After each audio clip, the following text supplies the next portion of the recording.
Hi guys, welcome to my channel doctor Johnny channel. আজ আপনাদের সামনে নিয়ে এসেছি হাঁটু ব্যথা দূর করার ঘরোয়া উপায় সম্পর্কে। তো ভিডিওটি না টেনে ধৈর্য সহকারে দেখতে থাকুন। আশা করি ভিডিওটি আপনাদের অনেক ভালো লাগবে। হাঁটু ব্যথা দেখা দিলে তাও অবহেলা করার সুযোগ নেই, কারণ এই ব্যথার কারণে স্বাভাবিক জীবনযাপনে ঘটে ব্যাঘাত। তখন হাঁটা চলা কষ্টকর হয়ে ওঠে। যাদের ওজন কিছুটা বেশি তাদের ক্ষেত্রে এই সমস্যা বেশি দেখা দেয়। এছাড়া নির্দিষ্ট বয়সের পরে আমাদের হাড়ের ক্ষয় হতে শুরু করে, বিশেষ করে নারীদের ক্ষেত্রে এই সমস্যা বেশি হয়। তাই হাঁটু ব্যথা দেখা দিলে শুরুতেই সচেতন হতে হবে। চলুন জেনে নেওয়া যাক হাঁটু ব্যথা দূর করার ঘরোয়া উপায়। নাম্বার 1, নিয়মিত শরীরচর্চা। শরীরচর্চা বা ব্যায়াম আপনাকে অনেক অসুখ থেকে দূরে রাখতে পারে। সেজন্য আপনাকে নিয়মিত ব্যায়াম করতে হবে। American college of rheumatology and the arthritis foundation জানাচ্ছে, হাঁটু ব্যথা দূর করার জন্য কিছু ব্যায়াম দারুণ কার্যকরী। এক্ষেত্রে হাঁটা, সাইকেল চালানো, সাঁতার, তাইসি, ইয়োগা ইত্যাদি ব্যায়াম বেশ কার্যকরী। ব্যায়ামের জন্য প্রতিদিন অন্তত 30 মিনিট ব্যয় করতে হবে। Number 2, strengthening exercise. Medical news today অনুসারে নিয়মিত ব্যায়াম করলে পায়ের পেশি ও হাড় শক্তিশালী হয়।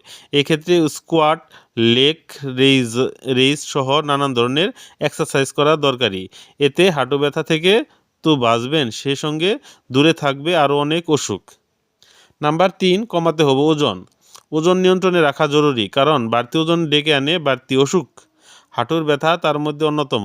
ওজন বেশি হলে শরীরের ভার তার উপরে গিয়ে পড়ে, ফলে হাঁটুর ব্যথা আরও বাড়তে থাকে। তাই এক্ষেত্রে ওজন কমানো অন্যতম কার্যকরী উপায়। ডায়েটের পরিবর্তন ও শরীরচর্চার মাধ্যমে স্বাস্থ্যকর উপায়ে ওজন কমানো সম্ভব। নাম্বার 5, সঠিক খাবার খান। বাইরের সব ধরনের খাবার বাদ দিন। চেষ্টা করুন ঘরে তৈরি খাবার খাওয়ার। সে সঙ্গে এড়িয়ে যাবেন ভাজা পোড়া ও অতিরিক্ত মশলাদার খাবার। খাবারের তালিকায় রাখুন তাজা ফল ও সবজি। এ ধরনের খাবারে থাকা ফাইবার সহ নানান পুষ্টি উপাদান শরীর সুস্থ রাখে, ফলে দূরে থাকে নানান অসুখ। নাম্বার 6, স্ট্রেচিং করতে হবে। হাঁটু ব্যথা দূর করার ক্ষেত্রে কার্যকরী হতে পারে স্ট্রেচিং।